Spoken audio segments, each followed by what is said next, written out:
A weekend at Laurel, Highlands. It was a chilly, overcast afternoon in January. I had just arrived home from work. I began putting together some extra things I need in my bag.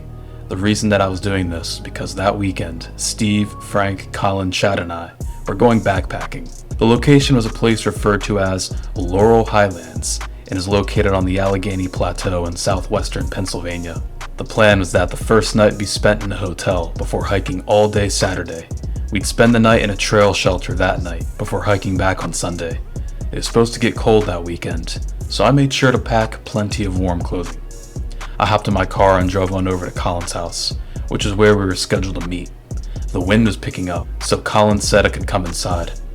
In the living room, I found that Steve and Frank were already there, waiting for me. "Yo, what's good, my man?" said Steve. "Sup, Steve? Is that all you're bringing?" I asked him.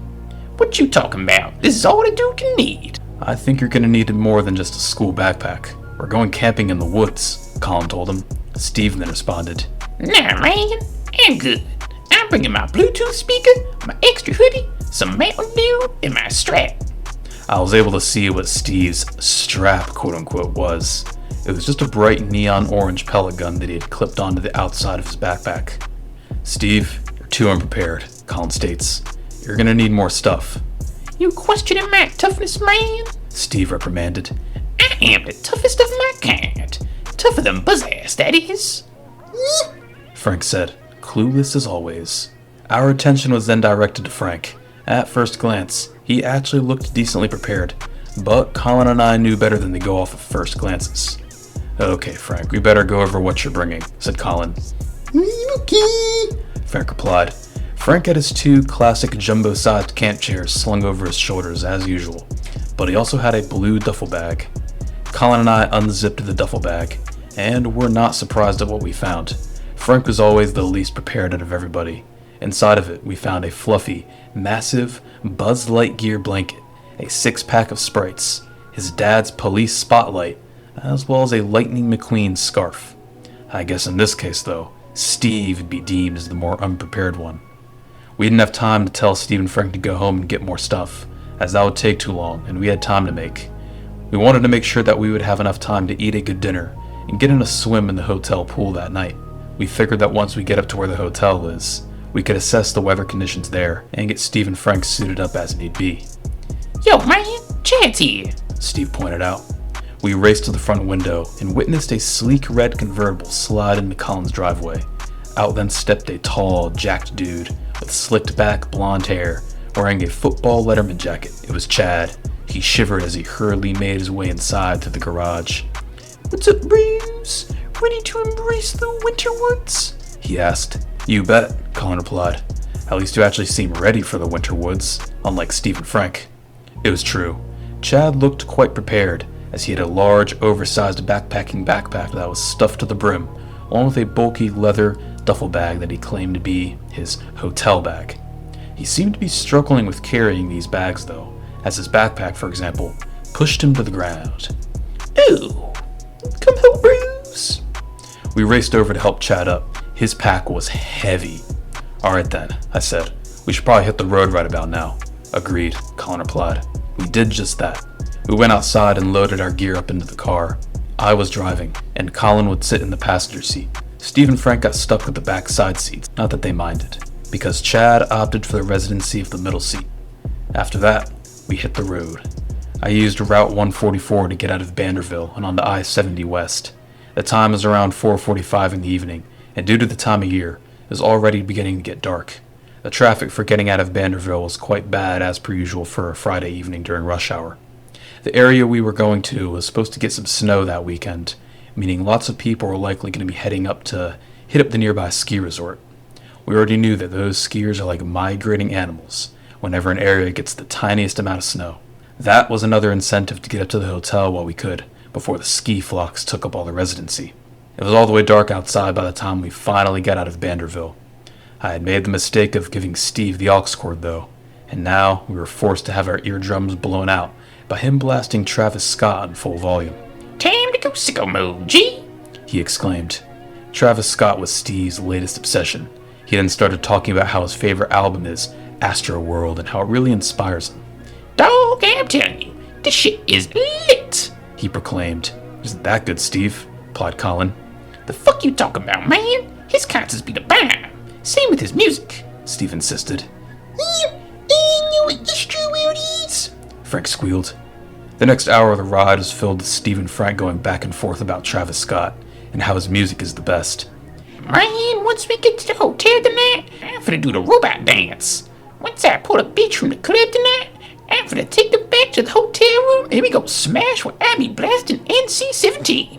Who said we're going to the club? I mentioned. Dog, wild are we now? We heading to town, right? I don't even think there really are any clubs in Somerset, Pennsylvania, which is where we're staying, Colin added. We'll see about that one, Chief. I'm probably gonna sneak out to the club anyways, like a bag of bitch, just like Travis Scott would. The rest of the car ride was pretty chill. Pretty soon, Steve got bored of his music and turned it off. Later, we arrived at a restaurant for dinner called the Pine Lodge Grill. It had a pretty wide variety of food that I could see from looking at the menu online. So, we figured it'd be a good place to stop at. We pulled into the parking lot and stepped outside. The snow fell lightly and the chilly air sank deep into our lungs upon each breath. Quick, man, let's get inside. It'd be cold as shit out here, Steve said. We walked all the way around to the front of the restaurant and strolled on in. It felt great to get out of the cold. The inside of the place had dim, warm lighting and was cabin-themed, though a little outdated on the decor. We didn't care, though. We just wanted some food to eat. Evening, boys. My name is Larry, and I'll be y'all's server tonight, our waiter said. Larry then showed us to our table. Next, it was time to order. We began with drinks. I got a coffee. Colin got a sweet tea. Chad got a cinnamon churro-flavored protein shake. Steve got a Mr. Pibb. And finally, Frank got a Sprite. Now for the part you've all been waiting for. Our food. I ordered a T-bone steak with a side of rice. Colin ordered a bowl of chicken Alfredo. Chad ordered breakfast for dinner, which is French toast with extra syrup. Steve got the pot roast sandwich with a side of fried pickles. And finally, Frank got a sloppy bowl of poutine, which looked disgusting. Our food came and we all dug in. It tasted pretty good for the most part, except for when Colin found a toenail clipping in his chicken Alfredo. Gross, he exclaimed. We finished up our food and paid the bill. Next, it was hotel time. Oh man, let's get it. It's almost time for the robot dance, Steve proclaimed. I knew that Steve had been looking forward to doing the robot dance all evening. It was around 8 in the evening by the time we strolled into the hotel lobby. Unsurprisingly, there were indeed a plethora of skiers littering the area. We were intending on staying up pretty late that night though, and so we figured that the skiers should be going to bed soon, meaning we'd be able to enjoy the hotel lobby in peace. For now, we decided to check in and get everything settled in our room. We were on the 4th floor of the hotel, and our room had a view of a hill with a road on it. I claimed the couch to sleep on. Frank immediately jumped into a queen-size bed, dirtying it up with his muddy boots, and Chad claimed the other queen-size bed. Colin got stuck with sleeping on the floor, and so did Steve. Except Steve didn't mind sleeping on the hard floor. Colin just blew up his air mattress and got out his sleeping bag, something that Steve didn't have the option to do.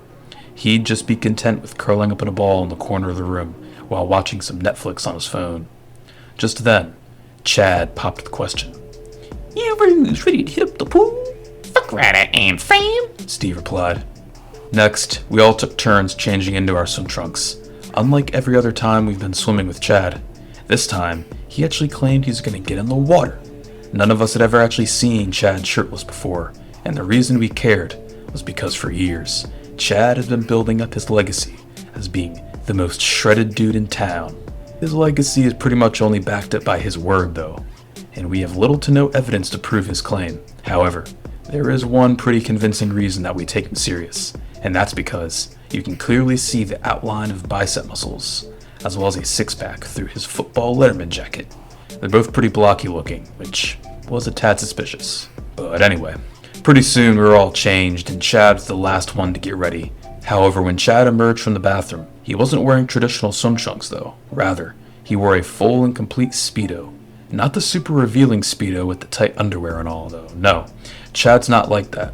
He instead wore a full body Speedo suit that was tight against his whole body. This made it so you could obviously see the outline of his muscular physique through the suit. I don't know why he just didn't go shirtless though, as that Speedo suit looked super weird and out of place. He claimed that he was wearing it to avoid hypothermia, quote unquote. Or as he said, verbatim, Even though the brew environment may be quite warm, the water is still quite chilly, and even upwards of 70 degrees, you can still get brewpothermia. We knew, though, that Chad was just being a bitch. Steve claimed that Buzzman had been rubbing off on him when it came to being a pussy. Time to swim, brews, Chad stated. Next thing we knew, we were heading back down the elevator to go and get in the pool. It was pretty awkward walking by people with Chad in that stupid-ass suit and all. When we walked inside of the pool room, there was only one other family in there who was in the process of drying off and getting ready to leave. This meant that pretty soon, we'd have the entire pool to ourselves. People like Frank immediately cannonballed in.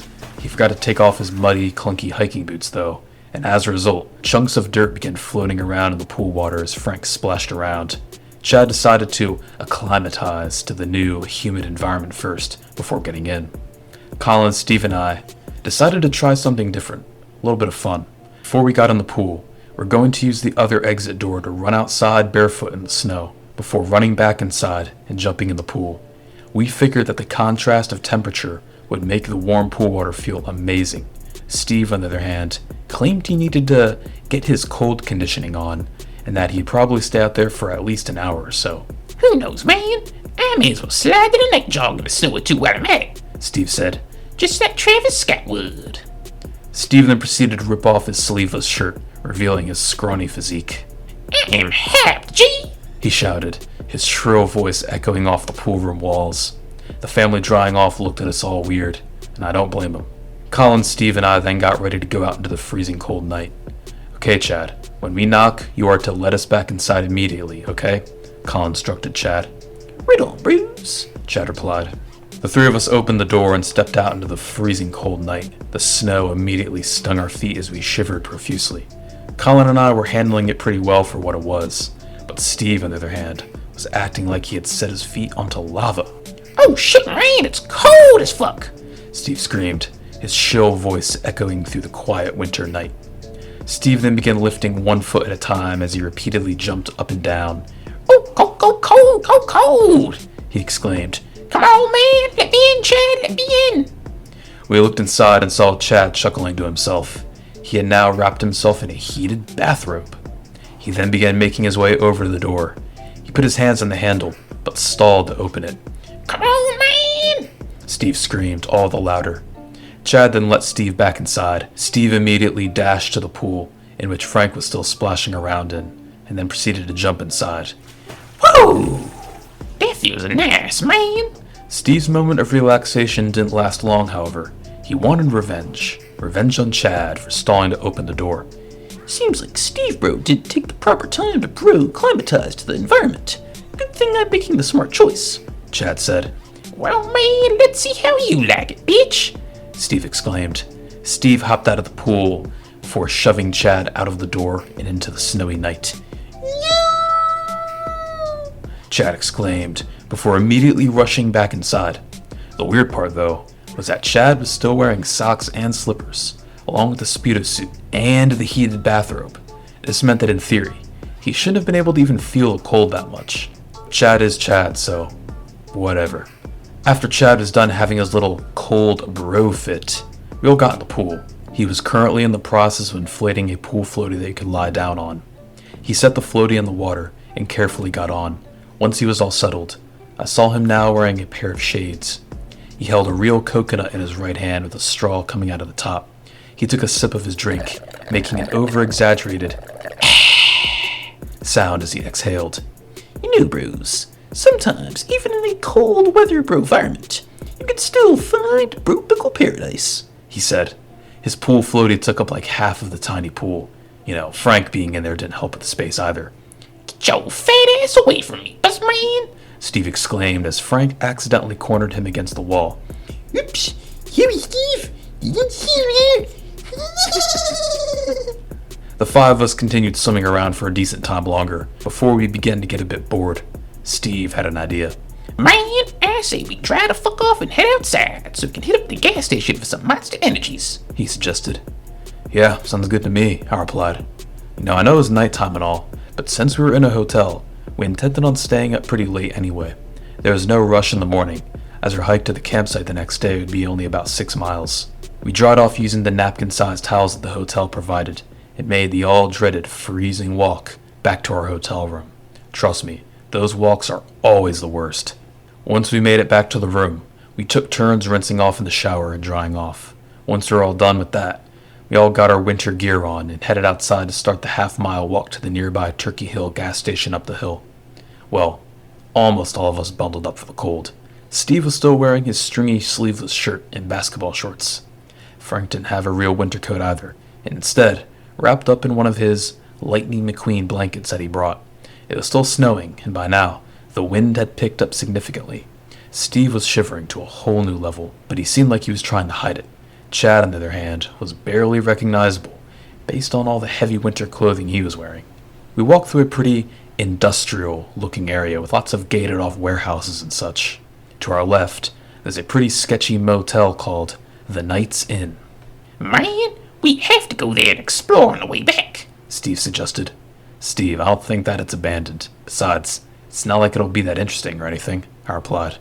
Nah, man, I know that. But see, my dad used to work in a motel like this back when we lived in the hood. He said that every single night he'd hear ghosts and shit. Stop talking about ghosts, Steve. You're scaring me. Frank complained. But man, why you always such a pussy? Ain't no ghost gonna fuck with us with me around. They know better than to mess with Captain Frosty Mug. Steve replied. Steve, what the fuck? That's literally a SpongeBob character, I said. I wasn't lying either. Captain Frosty Mug was a character from that one SpongeBob episode where Mr. Krabs sent SpongeBob to that milkshake academy place to learn how to make a proper milkshake. Man, shut your bitch ass up. I ain't no SpongeBob fan, Steve said in defense. You, Captain Frosty Muggies, Frank squealed. Just then, we heard a gurgly voice come from behind a large snowbank on the side of the road. Did somebody say Captain Frosty Mug? It mentioned. Hey, G, the fuck is this shit? Captain Frosty ass ain't even real, Replied Steve.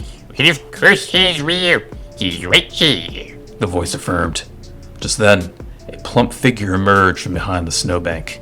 My heart skipped a beat when I saw that it was no one other than Herbert Ernie himself. Evening, lads. Heading for the milkshakes? Herbert inquired. Herbert, what are you doing here? Colin demanded.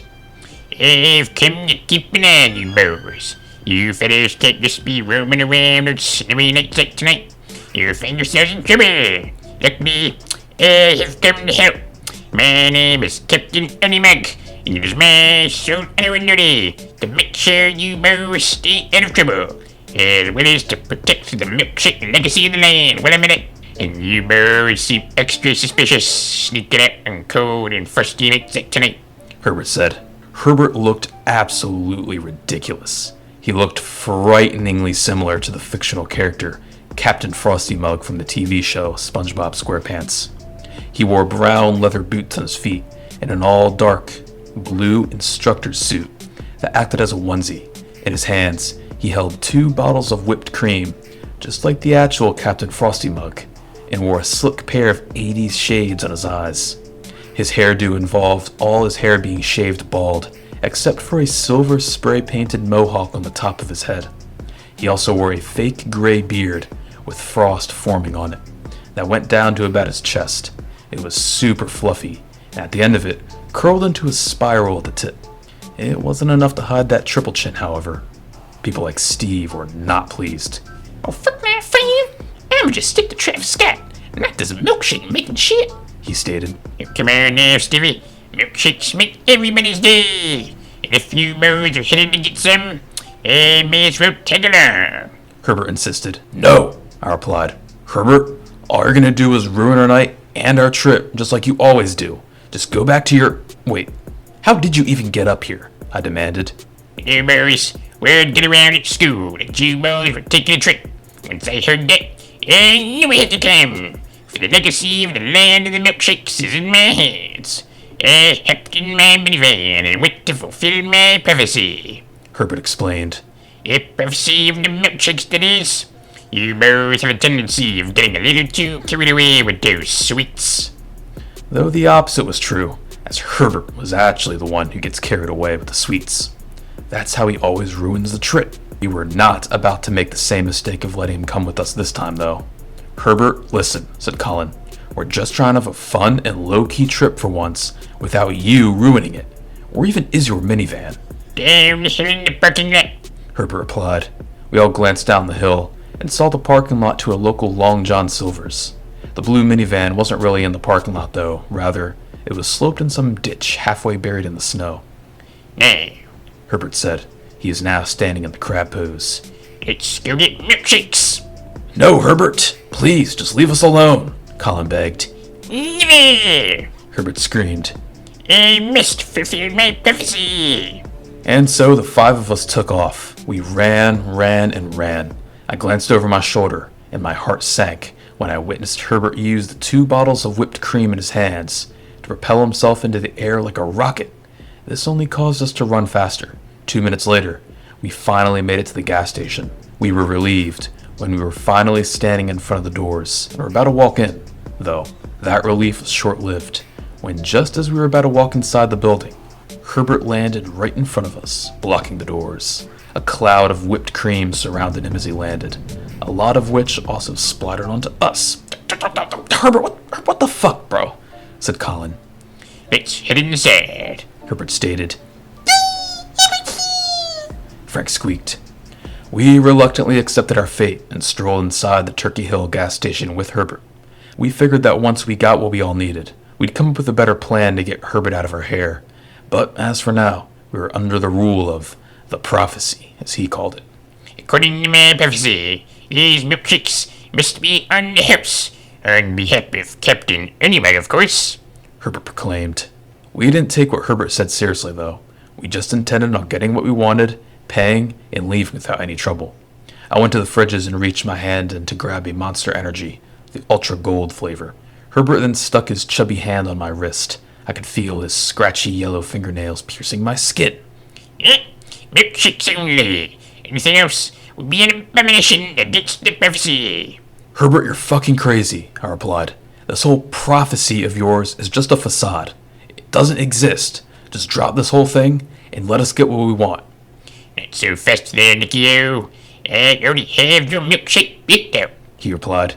Herbert then led me to the coffee area where the milkshake machine was located. On the counter were 6 extra large cups of milkshakes lined up in a row. They were all the same flavor of mint chocolate chip and were overflowing onto the floor. Herbert then took all the milkshake cups and dumped them down his pants. He left the cups where they were and proceeded to crab waddle up to the front register. Melted milkshake dripped from his pants as he did so. The cashier seemed he had just clocked in for the night shift. He took one look at Herbert and knew it was going to be a long night. 6 milkshakes for the lads, Herbert said. Okay, that'll be $25. The cashier replied. How about we make these milkshakes complimentary? Herbert said with a wink. No, buddy, we can't do that. You have to pay. Here, I got it, I said as I reluctantly pulled out my debit card. But Herbert stopped me. No, Nick. These milkshakes are an essential part of the prophecy, and paying for them with dirty man's money would be an abomination, Herbert reprimanded. The entire convenience store went silent. Here, if you insist, I'll pay up some cash and reach you. Herbert then reached into the dirty pocket of his instructor's suit and pulled out some items consisting of a bent paperclip, a piece of chewed bubblegum, and a few pennies. The cashier was not pleased. Pay now, or I'm calling the police, he exclaimed. The police? It's some bogus. Captain Eddymug cannot get arrested, for it will foil the prophecy. I'll catch you boys on the flip side. I'll be back, Herbert said. He then ran out of the gas station, off into the night. Whew, glad he's gone, Colin said. Same. Now we can get our Monster Energies and go back to the hotel, I replied. I don't know, bro. My gains are more used to protein shakes. I think I might get one of those instead, Chad mentioned. Well, you can do that, I told him. Chad went to the back to make himself a protein shake. Meanwhile, the rest of us checked out our Monster Energies. We all got different flavors, too. I got the Ultra Gold. Colin got the Ultra Violet. Steve got an Aussie Lemonade. And Frank got the all-signature White Monster. We paid and began making our way back to the hotel. The wind now seemed even more fierce as compared to earlier. Whoa! Chilly, am I right, Bruce? Chad inquired. The weird thing was that Chad was the most bundled up out of all of us. He probably overdid it, to be honest, when it came to the winter gear. Man, we still gotta hit up the Night's Inn, Steve exclaimed. We were indeed walking by the Night's Inn as we spoke. You really want to go in there, Steve? Colin said. I guess we can. Next thing we knew, we were making our way across the unplowed parking lot of the Night's Inn towards the front entrance. Not a car sat in the parking lot, except for an old 70s-style Ford Ruster that sat in the closest parking space to the entrance. The harsh winter wind howled in our ears as we walked up. The only lights around were the street lights that lit up the parking lot, as well as the lone lamp by the front door. The door squeaked as we hesitantly pushed it open. The first thing we noticed upon entering the lobby was the carpet. It was dark green with little red and yellow designs on it. It had many stains, and the scent of stale cigarette smoke oozed up from the old fabric. A rusty statue of a medieval knight stood by the door, and the only light in the room was a lone lamp, which sat on the front desk. That's when we noticed the man at said front desk. Good evening, boys. It's a little chilly to be walking outside without adult supervision, wouldn't you say? He said. It was the creepy clerk. That's right, the same guy we ran into down in the Virgin Islands the past summer. He had long, greasy hair. It was pretty chubby. He still wore the 80s style gym trainers, and he looked at us with those creepy eyes as well. Same kind from Seabase. I thought you worked down in St. John's, Colin exclaimed. That, boys, is my summer job. In the off-season, I come up to Pennsylvania to be closer to special boys, the creepy clerk replied. Now, would you boys like a room? Place is all vacant tonight. No, I stated. We're good. We're already staying at the Fairfield Inn up the street, I replied. Come on now. You boys can have the room for free if you're willing to pay a different kind of price, he told us. Man, what is it? Steve inquired. Just then, the creepy clerk disappeared into the back room behind the front desk. Seconds later, and he emerged wearing something around his hip. It was clipped onto him like a belt, and on the front of it hung a mysterious box. On the top of the box were two flaps that if you were to stick your hand inside, you would not be able to see what you were about to grab. Stick your hands into the mystery box, boys. There, you'll find a treat, he said as he walked up to us. Oh, no, Colin stated. We know exactly what this is. Oh, come on now. Don't be shy. Don't knock it till you try it. Wouldn't want to miss out on that free room now, would ya? The creepy clerk responded. How about this? If one of you boys volunteers as tribute to find out what's in the mystery box, I'll let the rest of y'all go and tour the room, he said as he waved the room key in front of our faces. Now we knew that this motel was old when the room key wasn't a key card, rather a physical key. I want to stick my hand in the mystery box, Frank piped. Of course, Frank, of all people, would be the person to want to do this. Frank, no, Colin cried. But it was too late. The creepy clerk handed us the room key and led us down the hallway before heading back to the lobby where Frank was waiting. The cardboard mystery box bounced up and down the front of his waist as he walked. Steve, Chad, Colin, and I unlocked the door to the room and stepped inside. Though before we even flicked on the light, a swarm of flies came buzzing out of the room, quite nasty. Once we turned on the light, we were immediately repulsed. The room smelled of stale beer, and the white bedsheets were stained with a plethora of questionable substances. The decor was outdated too, from the 80s probably, and mold is in the process of forming on the 80s style wallpaper and ceiling. The TV in the room was an old kind, with the antennas and all. Next, we decided to look at the bathroom. You may think I'm lying, but I am 100% telling you the truth when I say that the bathroom was the most disgusting thing I had ever seen in my life. Large cockroaches scurried across the floor when we flickered on the lights. The sink seemed to have an abandoned rat's nest in it, and a large creepy spider had already claimed the bathtub for itself. Ugh, let's get out of here, said Colin. I think I like the Broomfield Inn a tad bit better, Chad mentioned. Well, no shit, I replied. This place is ass. We decided to look around the room a tad bit longer, though, for whatever reason. Steve caught a glimpse of something sticking out from underneath the mattress of the single twin-size bed. What the fuck is this, G? He questioned. Steve pulled out the item in question. It was a white sock. It was the kind that goes up to your knee. The thing was, however, it was actually an item inside the sock. Steve reached inside the smelly sock and pulled the item out. It was a used butt plug. We could tell due to the suspicious residue on the end of it. Oh, fuck nah, Steve shouted. Just then, we heard the sound of a faint "Yep" come from Frank in the lobby. We left the room and ran back into the lobby. We witnessed Frank currently in the process of running out of the motel. We looked around and saw that the creepy clerk was nowhere to be seen. We ran outside after Frank and happened to see the creepy clerk now sitting inside the 70s style Ford Ruster. He was trying to start it up, but due to the cold and likely how long it's been sitting there, it wouldn't. We could hear the obnoxious sound of the engine trying to start up. It sputtered for the first few attempts, but soon he was able to start it. "Oh shit, run!" I exclaimed. We did just that. We sprinted as fast as we could. Well, not very fast because of Frank and Chad. Back up the road to the Fairfield Inn. My heart sank, however, when I glanced back and witnessed the creepy clerk pull out of the Knights Inn parking lot. The headlights of the Ruster lit up our backs as we ran. "What do you want?" Colin cried. But the creepy clerk couldn't hear us because the car windows were rolled up. He still wore the 80s style gym trainers, even though it was below 20 degrees Fahrenheit that night. We continued running as fast as we could along the slushy road. Frank and Chad were the most out of breath. Soon, we made it to the hotel. We weren't safe yet, though, as the creepy clerk, too, also proceeded to pull into the parking lot of the Fairfield Inn.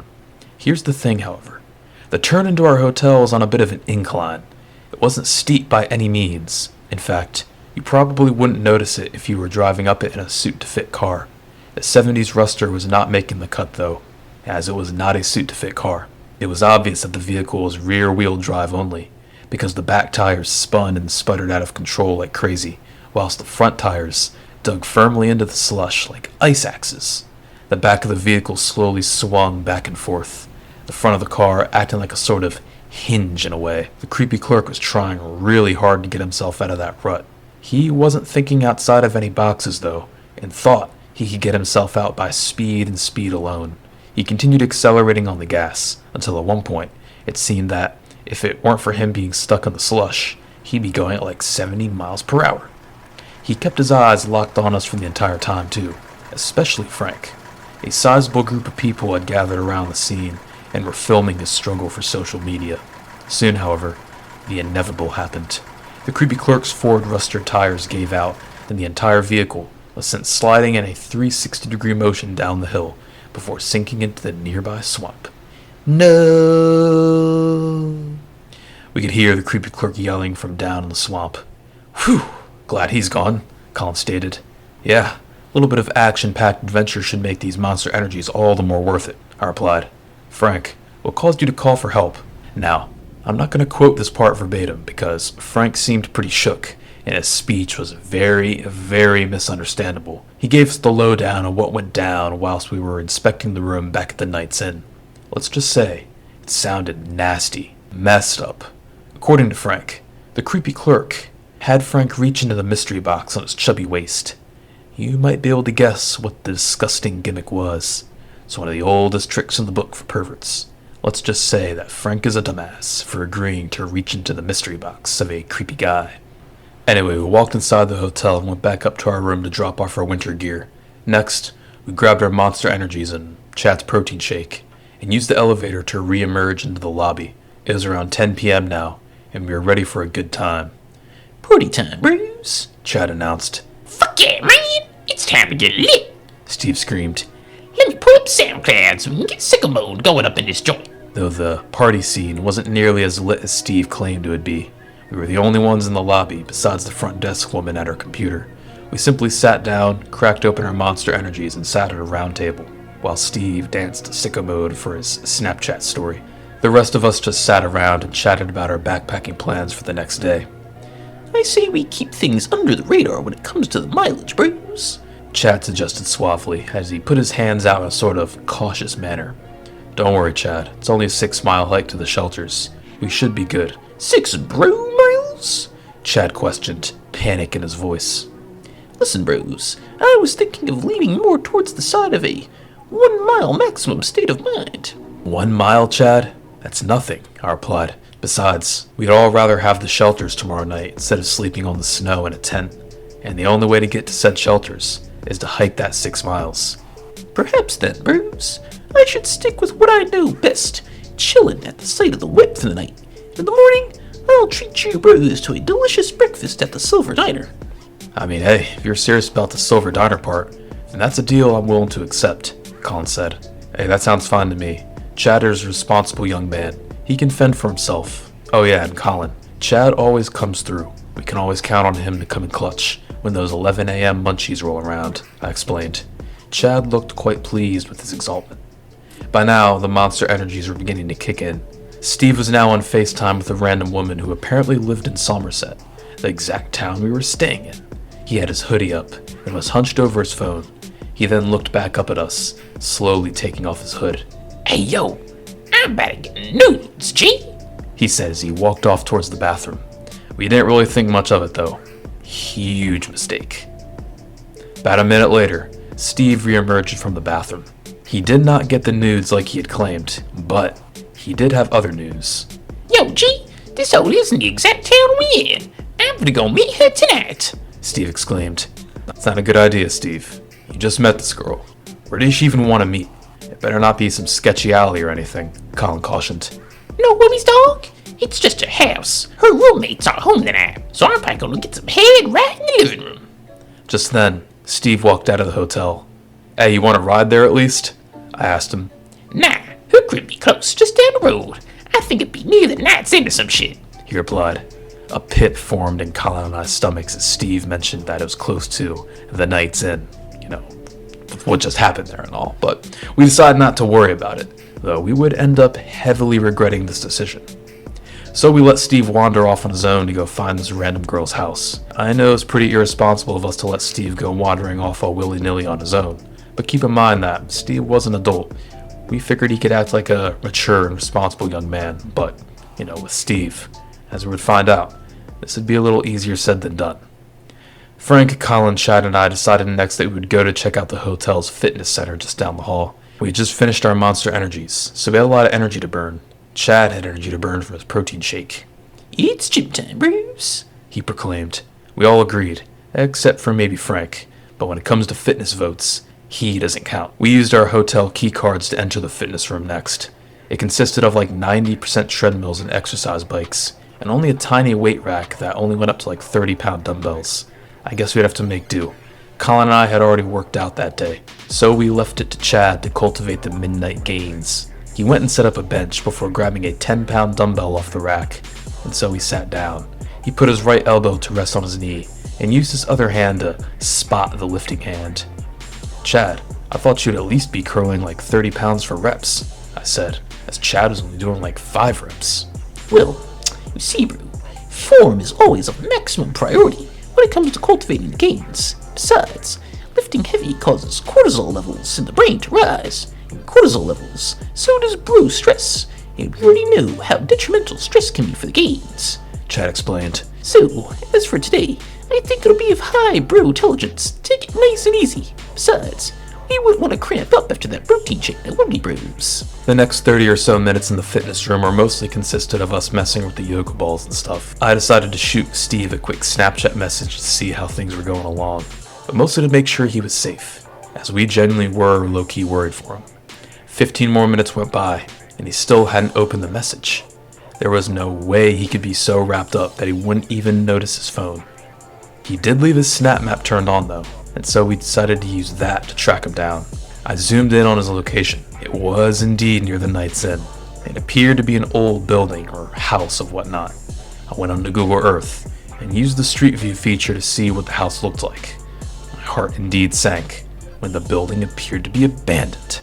Okay guys, there's no way that this girl lives in an abandoned house. We have to go find Steve, I told everyone. Everyone was on board, except for Chad, who claimed he needed to tone up his forelats a little longer. We were off. We yet again got our winter gear on and walked outside with our flashlights. Now, not to cockblock Steve. We really didn't want to do that. But again, this house was abandoned.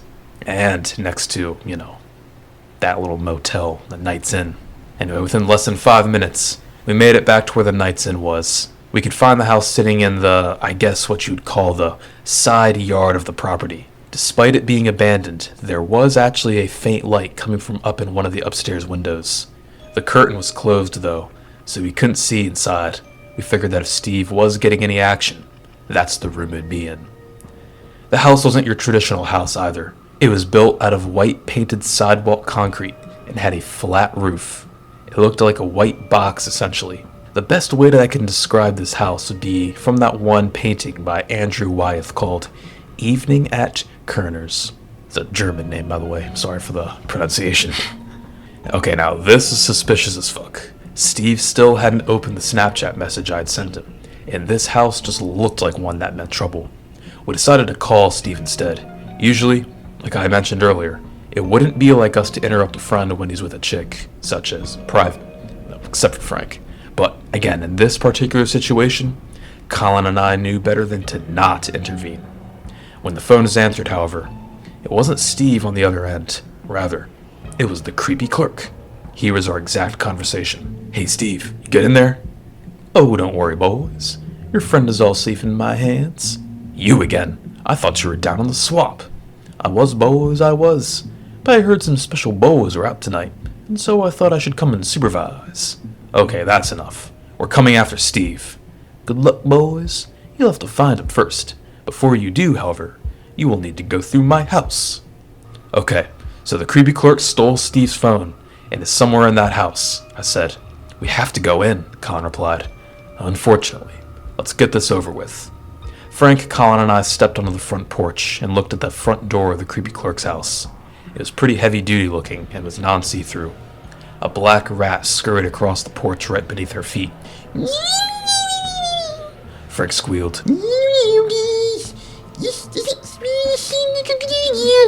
"Come on, Frank, now is not the time to bitch out. Steve needs us," Colin replied. It was true. Steve had been catfished by the creepy clerk and was in need of our help. We were not going to let some middle-aged dude in 80s-style gym trainer stop us, though. Just then, the door to the house opened all by itself. Our mission was on. "All right, boys, your challenge awaits." The creepy clerk's voice echoed from seemingly nowhere. "All right," I said. "Frank, I need you to go downstairs in the basement and check there. Colin could sweep the upstairs, and I can clear the main floor." "Sounds good," Colin said. We all agreed. We were ready. We were hyped and were in mission mode. Though, our hype would not be lasting that long, as we were about to find out. Frank and Colin traveled to their designated areas of the house. I looked down the stairs Frank went down, and witnessed him turn on a little light bulb with the pulley string and all. "Steve!" Frank called out. I began walking around the house and soon entered the living room. The downstairs area of the house had a bunch of rooms that lined the perimeter of the house, with the stairwell being in the center. The middle part of the house where the two staircases were, one to the basement where Frank was, and one that led to the upstairs portion of the house. The entire house was absolutely disgusting too. The walls were all made out of white tile, even in the living room, and were stained with what looked like piss, even on the ceiling. Beer cans were scattered all over the floor, and chip crumbs lined the inside of the couch cushions. The creepy clerk had a lot of artistic paintings in his living room too. Well, I wouldn't say artistic, because most of the paintings were pretty weird. One of them was of a cockroach. That was it. Just a cockroach. Another one was of him, drawn with oil pastel. It looked super weird and was disturbingly accurate to him. I figured I may as well check in on Frank. I made my way down into the basement next. The chain light was the first thing I saw upon entering. It was also the only light in said basement. Though luckily, the concrete room with the dirt floor, it wasn't that big. "Frank," I called out. Just then, I began hearing the sound of eating coming from the corner behind me. It smacked and chewed in a very hungry motion. They sat on their butt and faced the wall. "Frank?" I said. The entity eating in the corner then turned around. It was Frank. "Hey, Nick," Frank said, with glee in his voice for whatever reason. "Frank, what the fuck are you doing? Have you gone bonkers?" I exclaimed. I then could see the substance which Frank was chowing down on. It was a pile of mushy lima beans mixed with Monster Energy, the white flavor. "You understood. I need some extra energy for tonight. Besides, Steve always hates to talk about how can be there for you." The craziest part of Frank right now was how a river of Monster Energy was leaking out of his body. I'm not kidding at all either. Flowing out of his open mouth and his eyes was a whole ass stream of the stuff. It was gushing pretty good too, as slowly but surely the room was beginning to flood. "Woo!" Frank squealed. "Frank, this needs to stop," I demanded. It was no use though, As the monster energy was now about to reach my knees, I turned around and sprinted up the stairs. Frank began to follow me. It's you, friend Steve Nick. No, Frank. Keep your monster energy leaking ass back in the basement, Okay. Frank said disappointingly as he waded back into the pool of liquid energy. It seemed to be up to his waist by now. This is the weirdest shit, I thought to myself. I continued looking around the main floor of the house. I then found myself inside of the kitchen. The floor consisted of white and black tiles arranged in a checkers fashion. Don't be fooled though. The kitchen was an abomination of the eyes and the nostrils. Dirty dishes overflowed in the sink, and many earwigs took massive residence behind appliances such as the toaster, for example. Just then, I felt like throwing up as I smelled something from a still warm oven. I opened it up, and was repulsed when I found a boot filled to the brim with expired ground chicken. The top of the meat was sizzling, and it being combined with the burning rubber of the boot, it let off a nauseating odor to say the least. I quickly shut the oven, though a pit formed in my stomach, as another, even worse scent hit my nostrils. This time, though, it came from the fridge. I knew I had to check it out, so I carefully crept on over and swung open the fridge with one swift motion. There was only one item inside of it, and the light in there didn't even work, but I still saw what the item was. It was some sort of casserole, presumably being saved for later. I took a closer look at said casserole and realized just what was in it. It consisted of a mixture containing moldy cheese, undercooked chicken gizzards, pig liver, pork fat, and earwax. I leaped back from the fridge in disgust. I ran out of that kitchen until I found myself back near the front entrance. I tried escaping desperately through the front door, but it was locked. The door's locked automatically. To escape, you must first solve my riddles, boys. The creepy clerk's voice echoed from somewhere in the house. It was weird because there were no microphones, speakers, or anything that the creepy clerk's voice could logically been projected from. I decided to go upstairs and check on Colin then. The stairs were super squeaky and old, like the rest of the house was. As I walked up, I noticed that the stairwell was lined on each side with numerous self-portraits of the creepy clerk. They all appeared to have been drawn and painted by him, and were even weirder than the one I saw in the living room. Not only were they of his face, but the perspective on the paintings had been zoomed out, so to speak, to see his body too. He was in all sorts of weird, creepy poses, one of which involved him lying on a bench with both of his legs up. He rested one hand on his head and appeared to be using his other hand to do a sort of come here motion with his pointer finger. Creepiest part of this all was how he even painted himself wearing the 80s style gym trainers. It almost seemed as if all of his creepy eyes were following me as I made my way into the upstairs hallway, almost like the paintings were alive in a sense. The upstairs hallway consisted of numerous doors to many rooms. I had no idea how many rooms there were, as the outside of the house appeared to be extremely tiny, but the inside was massive. I had no clue on where to begin, so I started with the first room I saw. I was disturbed and greatly weirded out upon entering the room. I already knew that this man loved to portray himself in art form, but I didn't know he enjoyed it this much. On the floor of this room was a massive 14-foot by 16-foot rug with an image of the creepy clerk on it. It was in the same format from the one down in the living room, except it was woven in fabric. There was no furniture in the room, only the rug. I quickly exited and shut the door behind me. Just then, I ran into Colin coming out of another room. "Yo, Nick, come check this out," he whispered. Colin led me into another room. This one was equally as weird and disturbing as the one with the rug. This one appeared to be the creepy clerk's bedroom. He didn't have a bed though. Instead, it seemed as if he slept in a ratty old hammock, just like Mr. Krabs did in SpongeBob. Colin was about to go and lie down in the hammock, but I stopped him.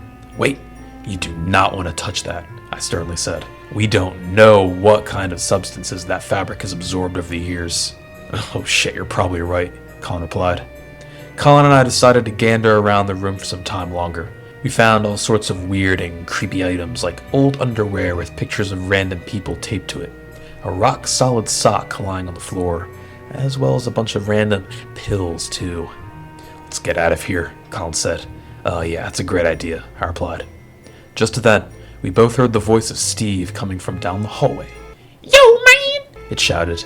Colin and I both rushed out of the creepy clerk's bedroom and towards where we heard the sound of Steve shouting from. It seemed to be coming from the end of the hallway, behind another door. Colin and I raced to the end of the hallway and burst through the door.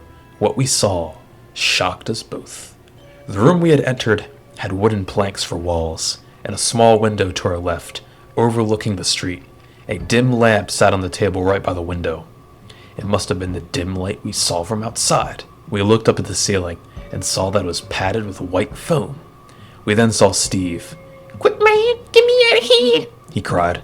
Steve was hanging in a metal cage. It was the old-fashioned kind, used in the medieval era. Colin and I didn't ask any questions. The creepy clerk seemed to have forgotten to lock the cage because the cage door easily swung open. Steve hopped out, and the three of us turned around to exit the room. But when we did so, the creepy clerk appeared from behind us in the room, and then he closed the door, trapping us inside. "Time for the show finale, boys," he mentioned. The creepy clerk still wore the 80s style gym trainers, along with a dark green denim jacket on top. "What do you want from us?" Colin demanded. The creepy clerk didn't respond though. He left his position that blocked the door and went to the back of the room before digging around in a sort of chest. Colin, Steve, and I began trying our best to fiddle with the doorknob, but it wouldn't budge. It was extremely stubborn and would barely even turn. We were making progress though, as the door was still old. It wasn't all rainbows and butterflies though, as the creepy clerk took note of our efforts to escape. He proceeded to make a sort of whistle sound with his lips, as if he was trying to call something over, like summoning a pet in a way. He then said some words. "Come on in, Captain." The three of us were beyond confused when he said that. Didn't even get a chance to question what was going on though, before we heard the sound of the squeaky front door from downstairs open, followed by the sound of rapid and sporadic footsteps. They seemed to be on their way upstairs. "Shit, let's run!" Colin exclaimed. We did so without question. We forced the door to the room open and stepped out into the upstairs hallway once more. We were about to round the corner to go downstairs, but the captain beat us to it. The captain rounded the corner so fast and so abruptly that we all got a bad case of the jump scares. The captain is no one other than Herbert Ernie himself. He was still dressed like Captain Frosty Mug, only now he rode on top of a cloud of whipped cream. We only saw him for less than half a second as he proceeded to open his mouth up to the size of a refrigerator. Our ears rang as he screamed. Herbert screamed as he floated toward us on his whipped cream cloud before promptly consuming us after. "Herbert, no!" The four of us all awoke with a jolt. Our hearts were racing. "What the fuck happened?" I said. I looked at my phone, which read that the time was now 10:30 in the morning. Sunlight poured in through the windows of the hotel lobby. People were swarming around the area as breakfast was in full swing. Nick! Kim! Steve! What happened? Frank asked. "It was close to 1 a.m. when you boys finally fell asleep on the lobby couches," someone said. We gazed up and saw the front desk woman who was now standing over us with her hands on her hips. She did not look pleased at all. We then looked around our area. Monster Energy cans, along with Steve and Frank's chip/Taki bags from the previous night, littered the floor. And all of our hair was a mess too.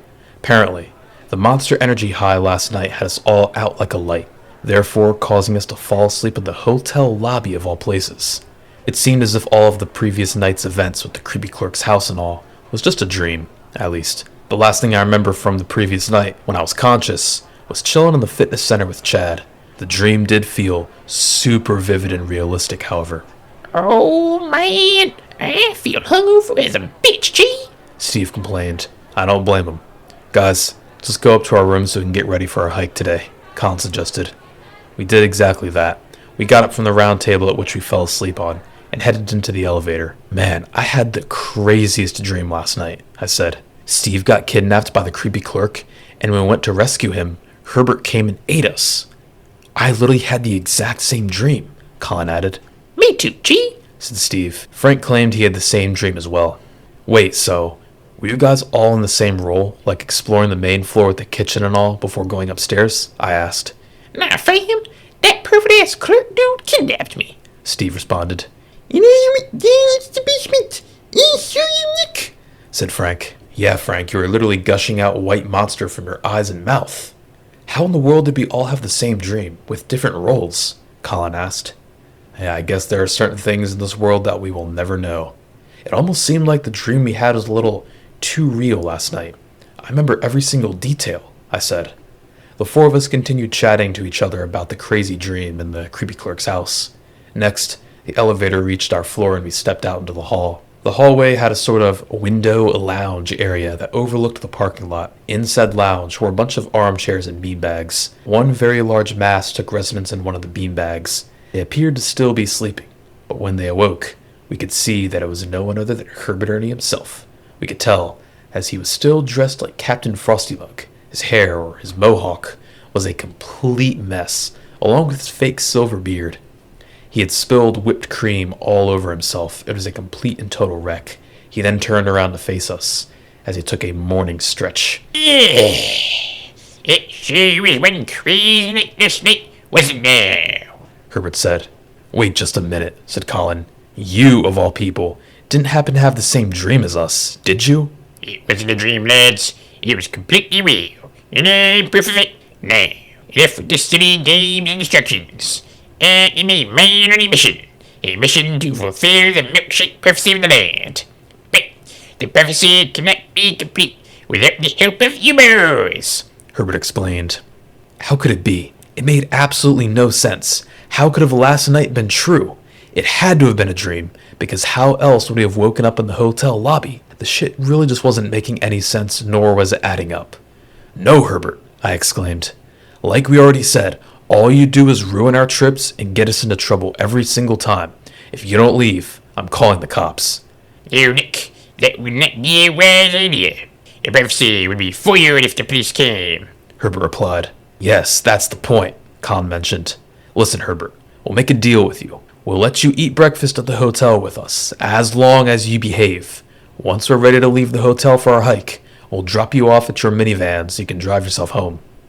Though, we made a deal with Herbert, though one thing we were about to soon, unfortunately, realize is that one should never, ever leave any room for leeway when it comes to Herbert Ernie himself.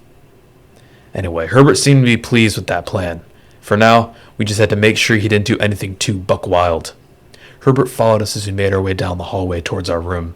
It was super awkward when other people would walk by, considering how ridiculous Herbert looked in that Captain Frostymug outfit and all. I got out a key card and was about to open up our room when someone else beat me to it. The door swung open to reveal a full and ready Chad Dowalski. Oh, good morning, Bruce, he said as he stretched his arms behind his head. He was already in his typical football letterman jacket and jeans. His perfect swoosh was the most perfect I'd ever seen it be. You're up early, Chad, I said. It was true. 10:30 in the morning was indeed early for someone like Chad. Chad, you didn't happen to have a weird dream last night, did you? Colin asked. Chad then replied, No, Bruce, only dreams of the gates. He said this as he flexed his blocky bicep. It was obvious that Chad did indeed have a good night's sleep. It was also obvious that he did not have the dream we were in, as Chad wasn't even in the dream. Last night when we went to check on Steve, he opted to stay at the fitness center, and I guess whilst we were out cold in the lobby, he probably decided to head back up to the room for a relaxing bros night's rest, as he calls it. Anyway, we ultimately decided to just try and forget about the whole thing of what happened last night and all, and just focus on getting our day started. We still needed to get ready, eat breakfast, and then we could drive on over to the trailhead and begin our hike. Okay, Herbert, I said. You wait out in the hallway whilst the rest of us get ready. You are not coming in our room. Come on, Nick. Why not? Herbert replied. Because you weren't even invited on this trip in the first place, Colin stated. But Frank had other ideas. You can come in, Herbert. Yay! Herbert replied. Herbert then used his potbelly to bulldoze his way into our bedroom. He then began rolling around in one of the queen-sized beds, messing it all up and getting whipped cream on the bedsheets. It's not like it mattered though, as we were only staying there for that one night. We all took turns taking a shower and getting changed for the day. After Steve, Colin, and Frank showered, it was my turn. I closed the bathroom door, making sure to lock it behind me, considering the certain someone who was in our room as of the moment. I turned on the shower and began washing myself. That was when I heard it. The sound of a tiny motorized drill coming from the other side of the shower wall. It was that which was also followed by a faint, Herbert, stop, coming from the other side. Then the inevitable happened. A golf ball-sized hole opened up in the shower before a spyglass fit its way through. I could see the perpetrator's eye being magnified by the lens, spying on me. I could then see who the eye belonged to. It was the eye of no one other than Herbert Ernie himself. I could tell due to the ultra-crazy look in it, along with the residue of expired whipped cream caked onto the lens. Hey, Nick. Herbert said, his voice ultra-muffled from the other side of the wall. "Herbert, what the fuck?" I exclaimed. I grabbed the end of the spyglass to try and take it from him. We went back and forth for a while, but luckily Herbert wasn't that strong, and I was able to get the spyglass away from Herbert. This, however, now left a golf ball-sized hole in the wall. I turned the shower off and considered myself good. Herbert had kind of ruined my shower, but I was pretty clean. I was in the process of drying off and putting on some clean clothes when I heard rapid footsteps shuffle their way over to the bathroom door. It was Herbert. I could hear him jiggling the doorknob, so it was then that I was glad that I had locked it. He screamed, "Let me in, Nick." "No," I replied. I quickly put on the rest of my clothes and swung the door open to confront Herbert. "Herbert, why were you spying on me?" I demanded. Herbert then went on to explain how he needed to ensure that we were keeping up with the hygienic standards for the Prophecy Club, and according to him, I had just made the cut. The ironic part about this, though, is that Herbert is the least hygienic person in existence. Warts cover his entire body, including his face. Dandruff held strong residence in his bald head, including the mohawk, and grease oozed from his skin, dripping onto his instructor's outfit. He reeked of a combination of mint chocolate chip ice cream, whipped cream, and B.O. After the rest of us finished up packing and everything, we decided it was time to head down to the lobby to partake in the free hotel continental breakfast that they provided. We all stepped out of the room and into the hallway. We used the elevator to take us down to the lobby. We played a little game where we tried to run away from Herbert, but it was no use. Herbert followed close behind us and used a different elevator to meet us in the lobby. The weird part was that even though we got onto the elevator before him, he still made it to the lobby first. He was the first thing we saw when the elevator doors opened. He stood in the crab pose and held a cheesy grin on his face. "Showtime, Bruce," said Chad, and so it was. We claimed ourselves a table and went to make our plates. I simply got a waffle from the waffle maker machine, along with some yogurt and chocolate milk. Colin roughly got the same. Steve got a huge plate of skinned sausage patties and powdery, hard-boiled eggs. Frank got 25 blueberry muffins. And no, that is not an exaggeration. He actually got that many. Chad went on to get a plate of extra waffles with syrup.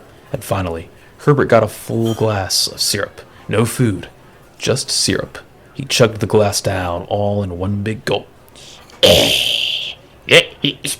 Herbert said. After breakfast, we went back up to the room and grabbed the last of our belongings before heading back down to the lobby to check out.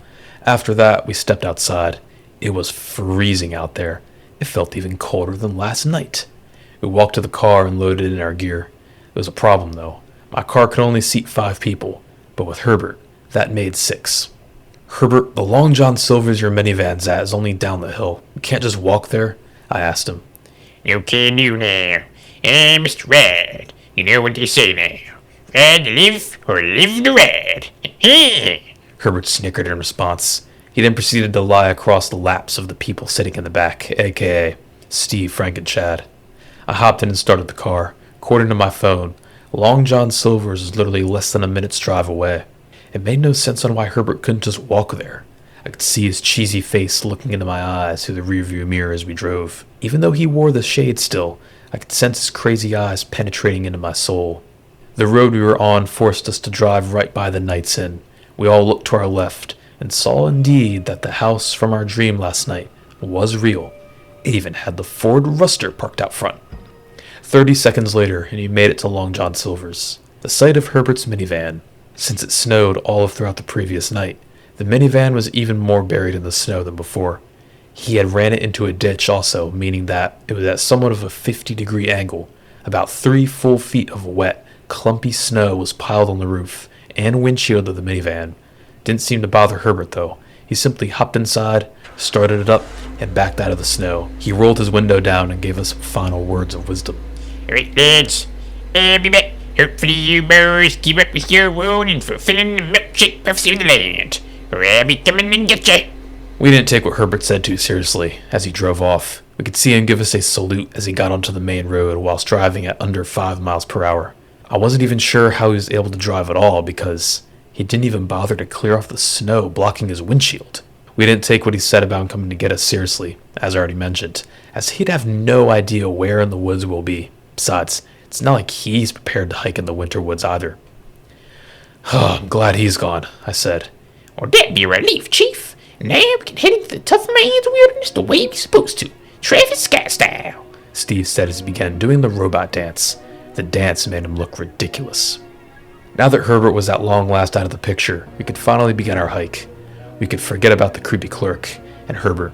We'd be leaving them in the past as we embarked into the snowy winter woods. Or so we thought. Time to go on a venture, Chad stated. The five of us hopped back into the car and we were off.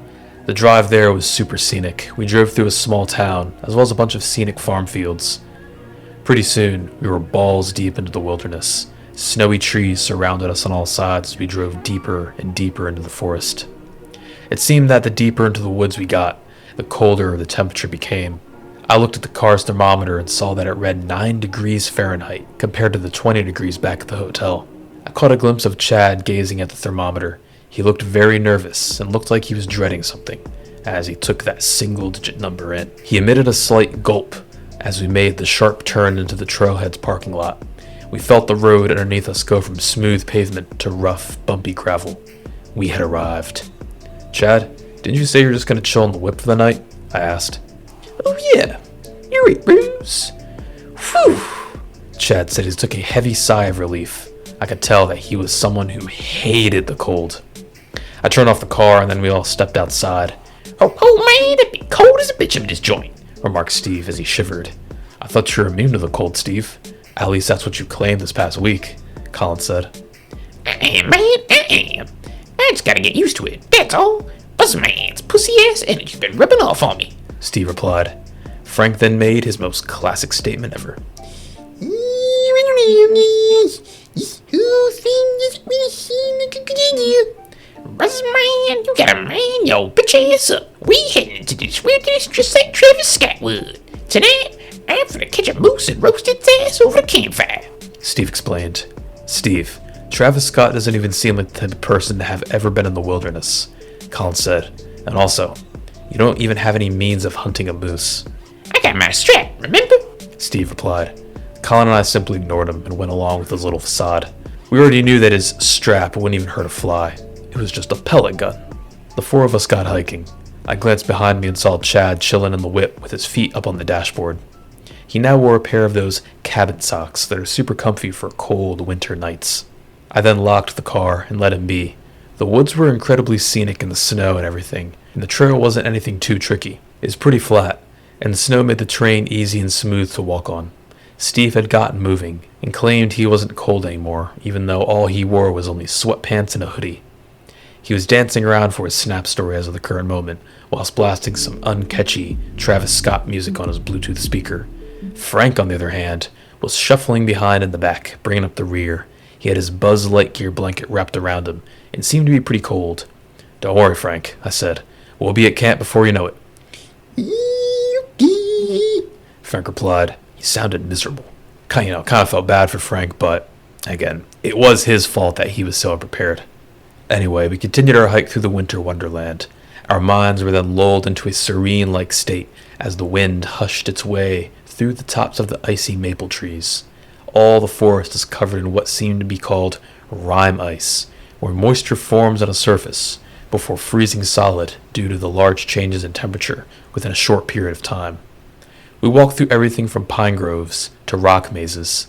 We even found a pretty cool overlook atop a hill, though we didn't actually get a view due to the fog that had rolled into the valley below. Still cool nonetheless, however. After that, we walked through some more rock mazes. We encountered icicles the length of a table, along with many caves as well. Everything was peaceful, and was all going well. Pretty soon, we started coming across some rather funky, dare I say, things. Hey yo, what's this? Colin points out. We went over to see what he was talking about. It was then that I saw it. In one of the tree trunks was a wood carving. A wood carving of a milkshake that was. It was very bad and hard to make out, but we could faintly see the outline of the cup, as well as the straw and the all-signature cherry on top. Who could have carved this? I asked, not to mention how recent the carving looked, meaning that the carver had to be close. Let's just ignore it, I said. We kept hiking, although trying to ignore the tree carving didn't seem to be working out too well, as we started to come across some more weird and creepy objects. Who the fuck would bring a bottle of whipped cream out here? Colin questioned. Again, let's ignore it, I replied. Yeah, G, let's keep on hacking. We going weird tonight, Steve said. About an hour later, we finally made it to our campsite. Like I said earlier, we weren't sleeping in tents or anything of the like. Rather, we'd have a shelter to spend the night in. No one else was sleeping out that night, so we had the shelter all to ourselves. Having the shelter was especially good for Steve and Frank, as they are always extremely unprepared for situations such as these.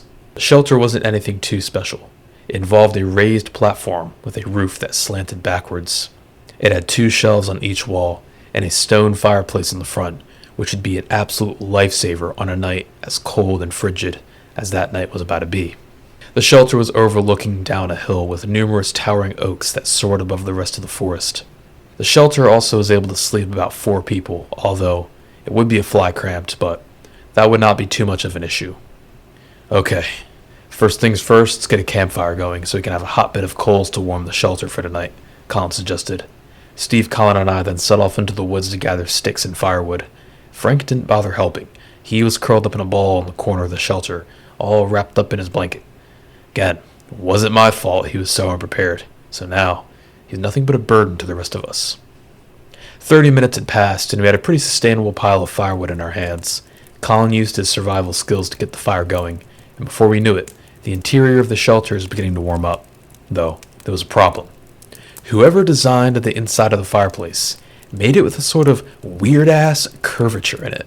This caused all the smoke not to go up the chimney like it should have, but rather like circle back into the shelter. The smoke was incredibly toxic to the eyes and made him sting like crazy.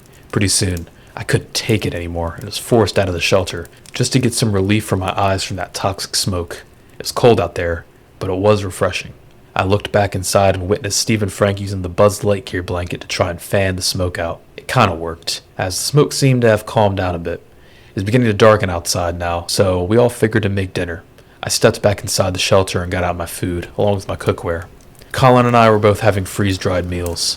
Mine was beef stroganoff and noodles, and Colin's was the spaghetti.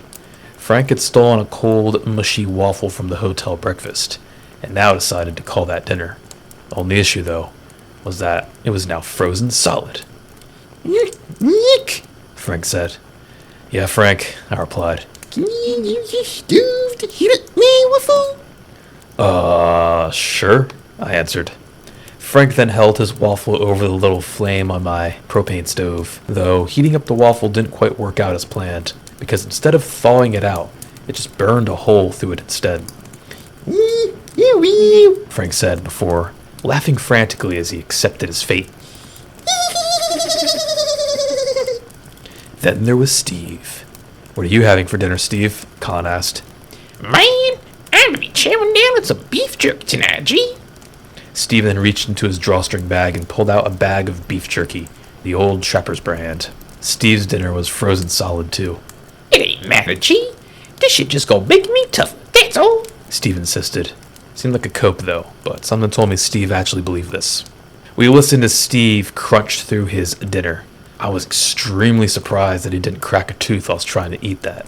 Anyway, it's pretty much all the way dark outside by the time we had finished our dinners. Colin threw a few extra logs on the fire to get some extra heat going, as well as to keep the toxic smoke at bay. Fast forward to an hour later, and we decided to tell some stories around the fire. Storytelling is an ancient tradition, having been around for thousands of years, and so we figured that it would be a nice way to conclude the night. Colin and I buried ourselves in our sleeping bags and lied down to relax. Steve tucked his knees into his hoodie and curled up in a ball, and Frank just wrapped himself in his Buzz Lightyear blanket. To be honest, I had no clue how these two were going to be able to survive the night. Fast forward to 15 minutes later, and the time is around 7. That was when Frank was right in the middle of one of his famous I may or may not have stories. Though I had to cut him off, because I heard something funky off in the woods. You basically just summoned you up. You've told my parents about the possibility of me not graduating from high school this year. You got zeros and all my classes for some reason. Frank said. Oh, and keep in mind, Frank had been held back in school for quite some time now. Frank, you really need to start getting on top of things. This is the... Colin began, but I cut him off. Shh, I said. Everybody quiet, I whispered. It was faint at first, but far off in the woods, we were just barely able to hear the sound of a voice. That voice seemed to be calling out to us. Even though it was very faint, it was very gurgly sounding from what we could tell. It shouted. You have been betrayed the privacy. We were all silent, frozen in fear, but we had to do something. Quick, put out the fire, Colin ordered. We did just that. We grabbed our bottles of water and poured them on the fireplace, extinguishing the fire completely. We kicked in some snow as well for good measure. This then left us in the pitch black. We all huddled in the back of the shelter and remained silent. Luckily, it was a full moon that night, so the silhouettes of the scraggly oak trees were still visible, along with the white of the snow, which sparkled in the moonlight. But believe me, this situation at hand was far from serene. Pretty soon, we began hearing the sound of footsteps coming from behind the shelter. They were still kind of far, but we could easily make out their feet crunching in the icy snow. The deafening silence of the winter's night made the situation even more tense. By now, the footsteps were right behind the shelter. Even though we couldn't see them, we knew that they were just inches from us, only separated by the thin wooden roof. All was silent for the next 10 minutes. We could hear the heavy breathing of the perpetrator, who was just standing there behind the shelter, doing nothing. The tension was soon broken, however, when the entity behind the shelter began hastily walking around to the front. Next, the silhouette of a chubby figure was blocking our view of the scraggly trees as they stepped onto the patio. I could then see who it was. It was no one other than Herbert Ernie himself. I could tell because the light from the full moon behind him highlighted his every feature. He still wore the Captain Frosty mug outfit, which is made apparent by the prominent outlines of the mohawk, the curly beard too, as well as the 2 cans of whipped cream in each hand. He just stood there, watching over us silently as we slept. This all seemed too real, but I had to be dreaming. I pinched myself hard, but to no avail. Just then, Herbert stepped fully inside the shelter. He then walked up to Colin and proceeded to drag him away whilst he was still in his sleeping bag. Ready now, Colin. Let's get those premises of the prophecy taken care of, if you know what I mean. I took action. I got out of my sleeping bag, turned on my flashlight, and went outside. Herbert didn't get far, luckily. Colin had managed to wriggle himself out of his sleeping bag and was currently in the process of standing up. Herbert didn't like this, so he went on to spray Colin head to toe in whipped cream. I had no idea how it didn't even freeze yet. "Oh, Herbert!" Colin exclaimed. "The fuck are you doing out here?" You boys betrayed the premise of the prophecy.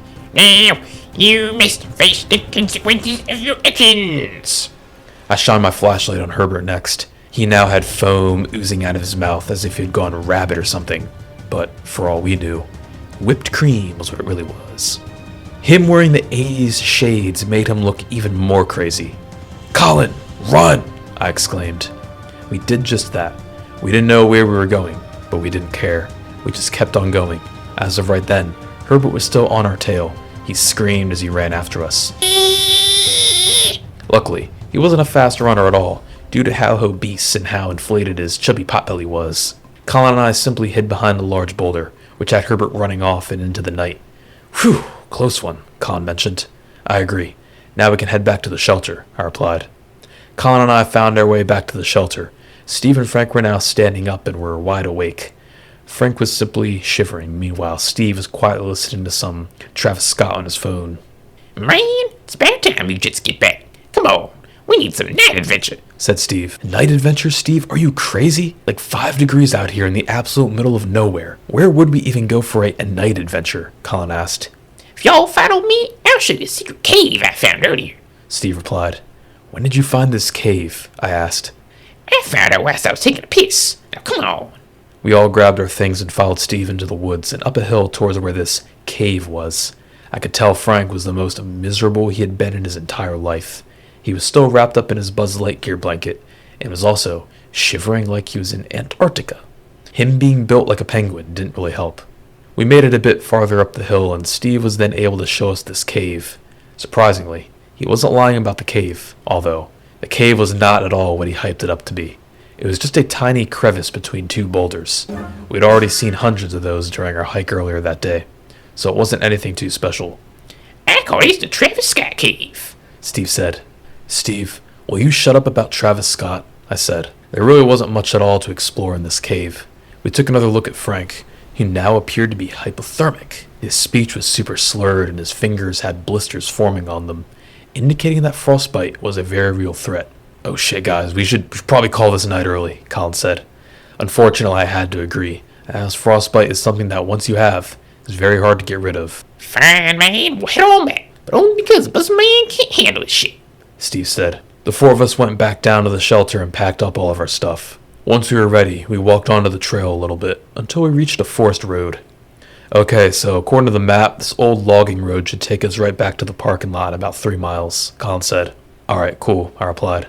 I looked at Frank again, and could tell he was not in the mood for talking at all. Something inside of me told me that Frank would not make it those 3 miles. He would simply get too cold. I reached into my backpack and pulled out my sleeping bag. I took out a knife and cut a line down the middle of it, so Frank could wear the sleeping bag like an extra layer of sorts. That seemed to cheer him up a bit. He said. You're welcome, Frank, I replied, pretty ticked off that I had to ruin my sleeping bag, just because Frank was too unprepared. We began making our way back on the old logging road towards the parking lot. That decision, though, was confirmed when none other than headlights lit up our backs. We turned around. A pit formed in our stomachs. We were expecting to find something like a forest ranger or some kind of vehicle of sorts, but no. Rather, the vehicle soon revealed itself to be an old Ford Ruster, the kind from the 70s. Heh, what kind of dumbass drives a fucking Ruster, G? Steve mentioned, but Colin and I knew what was really going on. The Ruster pulled up next to us, and then not one, but 2 figures stepped outside. Herbert Ernie was one of them, but the driver was someone else. Hello, boys, he said. It was the creepy clerk. He still wore the same outfit of the 80s style gym trainers, with the dark green jacket, only now he wore a Russian hat on his head for some added warmth. His long greasy hair was still visible, and those creepy eyes looked at us all, especially Frank. You boys shouldn't be wandering around unsupervised like this. How about y'all hop in my Ruster now? We could head on back to the Knight's Inn for the night. Yeah, we'd pass up on that for boys. Yeah, we spend the night at the Knight's Inn too. You boys have not been behaving so well, so a night at the Knight's Inn should be exactly what we are need to fulfill the milkshake prophecy. Your weekends are much different now, boys, so act fast. Herbert exclaimed. Oh shit, run, I say. We all do just that. We couldn't just stay on the logging road though, as Herbert along with the creepy clerk were in the process of climbing back into the Ford Ruster. Into the woods, Colin shouted. The 4 of us hid behind some trees. Luckily, the creepy clerk and Herbert didn't notice us and kept on driving down the road. That was a close one, I said. Yeah, let's just get the fuck out of here, replied Colin. None of us were in the mood for much discussion. It was almost 0 degrees outside and we're in the middle of nowhere, at night. Not a good situation to be in. We simply pressed on through the cold, dark night until about 2 hours later, we finally arrived back at the parking lot. But there was a problem. Where'd the car be, G? Steve asked. The car. It was nowhere to be seen. My mind immediately darted to thoughts of Chad and how he was the last person to have been occupying it. I got out my phone and decided to give Chad a FaceTime call through Snapchat. Though, when he picked up, he wasn't in the car, rather back at the hotel. He sipped on a double chocolate brownie flavored cup of hot chocolate whilst he spoke. Here was our exact conversation. Chad, where the fuck are you? I'm just chilling, bros. Just chilling. How's the camping? Don't come at me with that nonsense, Chad. Camping just got ruined by Herbert and the creepy clerk, and now you drive off with my car? Why didn't you just stay in the parking lot? Well, bros, since I didn't have the keys to the car, I couldn't turn the heat on and got a tad bro chilly inside. So, to avoid bro-hypothermia, I decided to drive on down and mosey my way back to the Fairfield Inn to relax in style. Well, can you at least come back to pick us up? Of course I can, bros. I would never leave my boys hanging. Okay then, but be quick. Bro, Chad is such a dumbass sometimes, I said. I know, right? Now we have to wait at least a half hour in the cold wilderness until he arrives, Colin replied. By now, Frank seemed to be in a whole different dimension of sorts because of the cold. Hey, you good, Frank? Colin asked. Whee! Frank replied subtly. At this point, he seemed to be so cold that he wasn't even shivering anymore. The thing that really didn't make sense as of right then was how Chad claimed that he drove back to the hotel because he was cold, which makes sense, but the part that makes no sense is, if he couldn't start the engine to get the heat on, how was he able to start it to get back to the hotel? He must have hotwired the engine or something, because the keys were still with me. It just didn't make any sense at all. You know, at this point, nothing about this entire trip made any sense. We were all tired and cold, and just wanted Chad to arrive, so we could crash in the hotel for the rest of the night, before going home the next morning. We decided it'd be a best practice, however, to hide in the bathroom until Chad arrived. That decision was indeed confirmed. We saw headlights making their way down the road, turning into the Trailhead parking lot. And it was not Chad. Rather, it was the dreaded Ford Ruster from the 70s. "Quick, everybody in the bathroom," I whispered. We all filed inside. The bathroom was just a pit toilet that you tend to find in outdoor recreational areas. No lights, no running water, no heat. There were dead spiders on the floor, and an abandoned wasp nest was hanging on the ceiling from the previous years' summer. We closed the door and locked it behind us. We couldn't even see our hands in front of our faces, that's how dark it was. It wasn't dark in there for long, however, because just then, the headlights of the Ford Ruster shined in through the cracks of the outhouse. We then heard 2 car doors open and close, followed by the sound of chunky footsteps crunching in snow. Our hearts were racing faster than ever before as the chunky footsteps began circling the outhouse. None of us had a clue on what to do and dared not to make a sound. Just then, the creepy clerk decided to spill some words. "I know you're in there, boys," he said tauntingly. "No need to be shy. You can come on out now." But the 4 of us knew better than to listen to him. We'd kept on hiding, but we were torn. We didn't know what to do. After some thinking, Colin seemed to have came up with a solid plan. "Okay, guys," he quietly whispered. "Count of 5. We're gonna bust through this door and run for our lives away from this bathroom." We all agreed. Colin counted down from 5 using his fingers, and we bust out that door. Herbert exclaimed from who knows where. That was our cue to book it. Not all of us were in running shape, however, because Frank did not make the cut. "Yep!" he shouted, still wrapped up in his Buzz Lightyear blanket. We looked back and witnessed that Frank had been caught in a net. Apparently, the creepy clerk had shot him with a sort of net gun, and now Herbert was in the process of moving him into the trunk of the Ford Ruster. We ran back to try and help, but it was too late. Herbert sprayed Colin in the eyes with some more of that whipped cream. Stop, Herbert!" Colin exclaimed. "Don't worry, fellas. The little Frankie boy is in good hands. We're just taking him back to the Night's Inn for the indoctrination process into the milkshake club," Herbert explained. We then came up with a plan on how to save Frank. We would call the police and tell them to go to the Night's Inn, where Herbert and the creepy clerk could be arrested for good. The creepy clerk shut the trunk of the Ruster before him and Herbert climbed back inside. Colin, Steve, and I took off running as fast as we could down the main road. Our hearts sank, however, when we witnessed the Ford Ruster turn onto the road after us. Though they weren't driving very fast, they simply trailed a few feet behind us as we ran. Kinda creepy, if you ask me. A few minutes of this went by, until we were saved. It was Chad. He had just arrived in the car. "Yes, finally!" Colin exclaimed out of relief. We all hopped in and sped off, leaving Herbert and the creepy clerk in the dust. They made zero effort whatsoever to keep up with us. Keep in mind that we were only going at like 20 miles per hour. It felt great to get out of the cold, and it felt great to get away from Herbert and the creepy clerk. It was weird though, because when I looked at the ignition for the car, there was no key in it. I just decided not to mention it though. We all just wanted to get back to the hotel so we could go to sleep. We were the most tired we'd ever been in our lives from the day's adversaries, even though it was only 9 at night. 30 minutes later, and we had made it back to the town of Somerset. We knew we had arrived when we saw the sign for the Night's Inn Motel up the hill, near the Turkey Hill gas station from when we got our Monster Energies the previous night. "Chad, pull into the Night's Inn," I said. The police were already there with their lights on, waiting. "Okay, bro," Chad replied. We pulled into the empty Night's Inn parking lot. We then stepped outside to have a chat with the officers.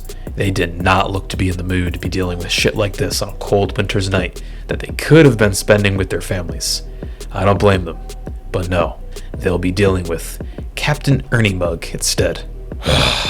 "When do you boys think they'll arrive?" an officer asked. "Any minute now," I replied whilst glancing down at my watch. And just like that, The Ford Ruster pulled into the parking lot of the Knight's Inn. I looked inside the vehicle and saw that the creepy clerk now had the inside light on. Herbert appeared to be in the process of dancing crazily in the front seat. The creepy clerk then pulled into a parking space and stepped outside. Except, there was something off about him. It was quite obvious. He was no longer wearing the 80s style gym trainers anymore. Rather, he had on no pants or underwear at all. "Good evening, officers," he said. Herbert was even crazier. He had the creepy clerk's gym trainers on top of his head like a hat. This, combined with the Captain Frosty Bug attire, made him look absolutely nuts. And that, boys, is a wrap. I think we can all agree that the milkshake making prophecy of the night was a mega success. Herbert exclaimed. The cops then took action. The creepy clerk, along with Herbert and Ernie, were handcuffed and forced into the police cars before being taken away. Herbert screamed as the police car sped off into the night. By this point, we were all traumatized from what we had just seen with the creepy clerk and all. It would unfortunately stick with us for the rest of our lives, probably. Man, fuck this shit. I'm done, said Steve. We all had to agree. We all hopped back in the car and began the long drive home. We didn't get back till close to 1 a.m. I was just glad that we had all escaped from Herbert and the creepy clerk, those two maniacs. When I look back on it, to be honest, this entire trip just felt like one big fever dream. And that then concludes a weekend at Laurel Highlands.